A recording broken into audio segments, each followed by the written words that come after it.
Bonjour Lucia Zema. Bonjour. Vous êtes journaliste, grande voyageuse et vous venez de sortir votre premier livre.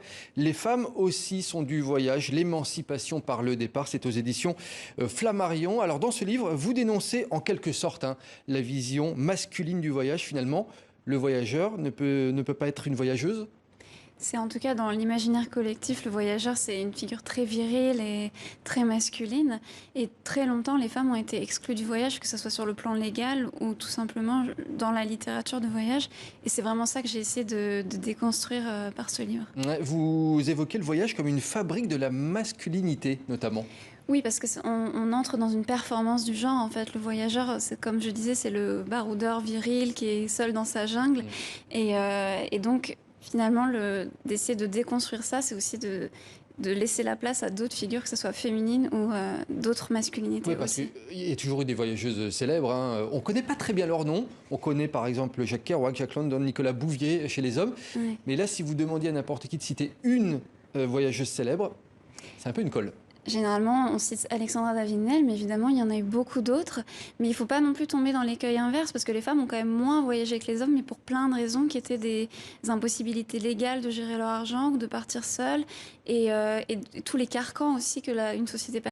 c'est assez misogyne, mais en fait, c'est juste que Sylvain Tesson, finalement, s'inscrit dans une vision très masculine aussi du voyage, et c'est ça qu'il faut déconstruire, c'est là-dedans qu'il faut rentrer, et ça donnera aussi une vision du voyage plus ouverte et plus complexe et plus réelle, en fait, tout simplement. Alors pourtant, on a l'impression que depuis quelques années, tout bouge, notamment grâce à Internet. Il y a de plus en plus de youtubeuses, de blogueuses, d'instagrammeuses qui mettent le voyage en avant, des femmes inspirantes pour toute une nouvelle génération en tout cas.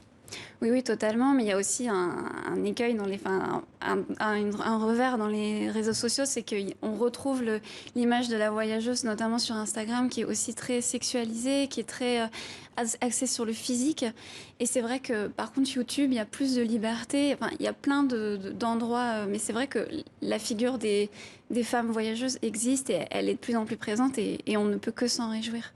Mais est-ce que derrière tout ça, il n'y a pas également la question tout simplement de la sécurité? Généralement, quand on sait qu'une femme va voyager, on lui dit tout le temps, est-ce que tu es certaine de ta sécurité sur place? Oui, et alors que c'est vraiment... C'est en fait la première raison qui fait que les femmes s'empêchent de voyager seules, alors que finalement, être une femme, en règle générale, dans l'espace public, c'est quelque chose qui est dangereux, mais c'est pas plus à Paris qu'ailleurs. Et les hommes aussi prennent des risques en voyage, et en fait, ça contribue à enfermer les femmes sans raison, en fait. Alors vous, par exemple, vous avez vécu au Liban, en Inde, en Iran. Quelles étaient justement les réactions de vos proches, de votre famille, lorsque vous disiez que vous alliez dans ces destinations? C'est pas que pour moi, c'est vraiment pour beaucoup de voyageuses. C'est mais t'as pas peur et en fait, on a des doutes qui sont légitimes, mais qui sont les mêmes que les hommes. Il n'y a pas beaucoup plus de danger pour les femmes. Et vous aviez peur ou pas alors? Non. Pas du tout. Non, pas plus qu'en tant que femme dans l'espace public en France, par exemple. Ça, c'est... Et les locaux que vous avez rencontrés vis-à-vis de vous et de votre choix de vie, qu'est-ce qu'ils vous disaient? Bah souvent, c'est ça aussi que j'essaye un peu d'articuler dans le livre, c'est qu'on est vu, en fait, en tant que femme, quand on voyage, en fait, on se soustrait justement au genre et on est vu par beaucoup de gens à l'extérieur comme plus trop une femme, en fait. Et ça a un sens positif dans ce sens-là, c'est que on nous passe beaucoup plus de choses et c'est aussi ça qui fait partie de l'émancipation dans le voyage pour une femme. On se décharge de la charge esthétique, on est seul, et c'est des choses qui sont difficiles pour les femmes de s'approprier, en fait. Et justement, le voyage, c'est pour les femmes un prolongement des enjeux féministes, on peut le dire. Oh oui, totalement. C'est en tout cas la vision que je veux porter. C'est un champ qui est sous-exploré dans les études féministes, mais je pense qu'il est essentiel. C'est la liberté de mouvement. Et étant donné que les femmes sont des êtres historiquement enfermés, c'est le voyage, c'est l'éclatement de tous ces murs, en fait. En un mot, quel conseil on pourrait donner à celles qui hésitent à se lancer justement dans un voyage au long cours?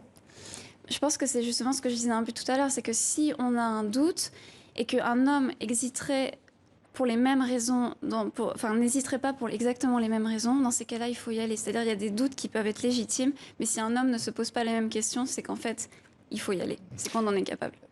Une petite question pour terminer. C'est plus sympa de voyager en solo ou en duo avec son conjoint, par exemple? C'est complètement différent. En solo, on prend possession du voyage, alors qu'avec un homme notamment, on disparaît en fait. Notamment aux yeux des locaux, tout le monde s'adresse à l'homme et on vit moins bien le voyage. Merci beaucoup, Lucie Azéma, d'être venue sur le plateau de TV5 Monde. Je rappelle le titre de votre livre, Les femmes aussi sont du voyage, l'émancipation par le départ. Et c'est sorti aux éditions Flammarion. Merci beaucoup d'être venu. À suivre.